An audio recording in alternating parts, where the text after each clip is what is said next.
Hello दोस्तों, कैसे हैं आप सब? आप सबका बहुत-बहुत स्वागत है फ्रेंड। एस्पैरागस के पौधे को कैसे हम यानी कि केयर करें और किस तरीके से हम एस्पैरागस के पौधे के ढेर सारे पौधे बनाएँ, वो भी घर पे। बहुत आसान है इसको ग्रो करना, बहुत आसानी है इसको एक पौधे से ढेरों पौधे इसके बनाना। मेरे पास भी ये पौधा नहीं था फ्रेंड, मैंने कहीं से लाया हुआ था यानी कि मेरी दीदी के घर से। मेरे पास एस्पैरागस की 2 वैरायटी है, जो बहुत ही कम देखभाल में चलती है और बहुत आसानी से मल्टीप्लाई हो जाती है। आप चाहो या ना चाहो, वो अपने आप ग्रो कर जाते हैं।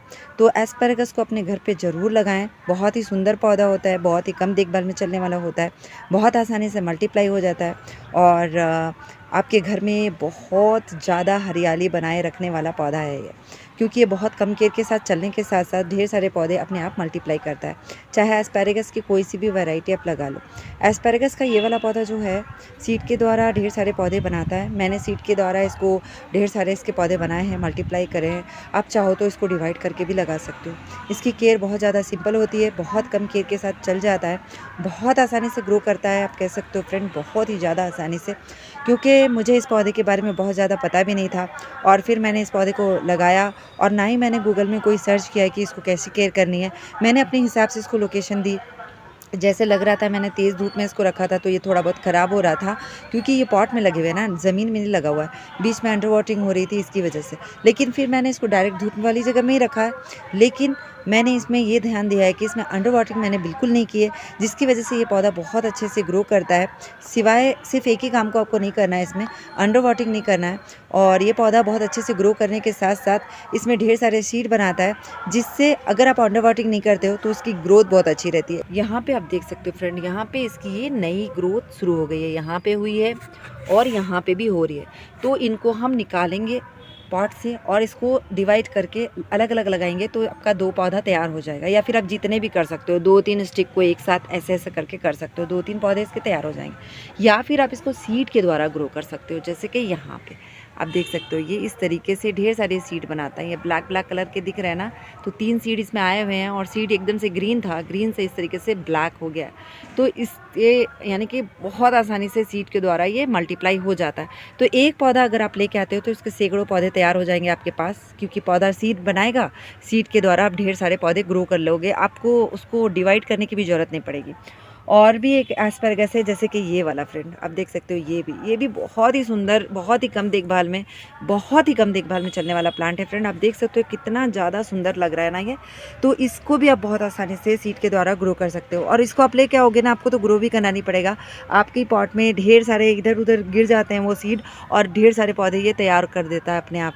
पहली बात ये है कि इनमें बिल्कुल पानी का यानी कि कमी नहीं करना है। इसको ऐसी मिट्टी पसंद है जिसमें हमेशा हल्की सी नमी बरकरार रहे। और दूसरी चीज़ है, इसमें पानी रुकना नहीं चाहिए। हम प्लांट में पानी देते हैं, पानी एक्स्ट्रा ड्रेनेज होल से निकल जाना चाहिए। मेरे प्लांट के पॉट के साथ भी ऐसी कुछ हुआ था, मैं पानी देती थी और नीचे से निकलता नहीं था।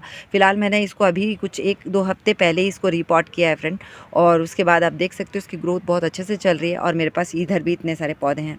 तो इसके सैकड़ों पौधे तैयार कर लोगे आप, अगर आपके पास इसका एक पौधा भी आ जाता है। नर्सरी में आसानी से अभी मिल जाएगा, क्योंकि इसका ग्रोइंग सीज़न ही अभी है।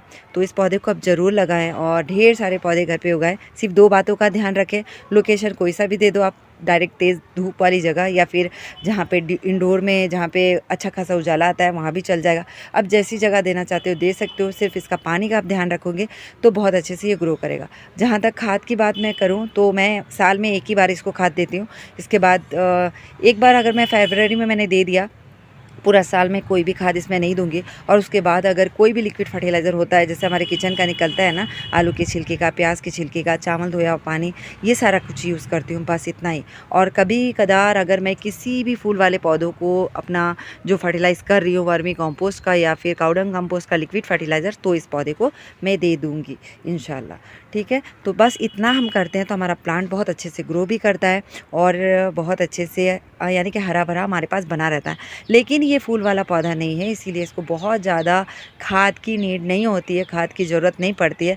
बहुत कम खाद के, बहुत कम केयर के साथ ये चलता रहता है, क्योंकि इसमें पिंचिंग भी करने की ज़रूरत नहीं है ना। फूल वाले पौधों को पिंचिंग करना पड़ता है, इनको वो भी करने की ज़रूरत नहीं है। और यहाँ पे आप देख सकते हो फ्रेंड, इस पौधे को मैंने नहीं लगाया था, यानी कि सीड इसमें गिरा था और इसी में बहुत अच्छे से इसकी ग्रोथ हो गई है। तो ये थोड़ा बड़ा है ना उससे, क्योंकि इसको बड़ा पॉट मिला हुआ है, इसलिए तो मैं इसीलिए मैं उसको यानी कि जितने भी पौधे हैं वो इनको दूसरे बड़े पॉट में रिपॉट करने वाली हूँ। तो बहुत आसानी से चलता है, बहुत कम देखभाल के साथ आप अपने घर को बहुत ज़्यादा हरा भरा बनाए रख सकते हो। तो इस पौधे को ज़रूर लगाएं। फिर ठीक है दोस्तों, मिलती हूँ इंशाल्लाह अपनी अगली वीडियो में।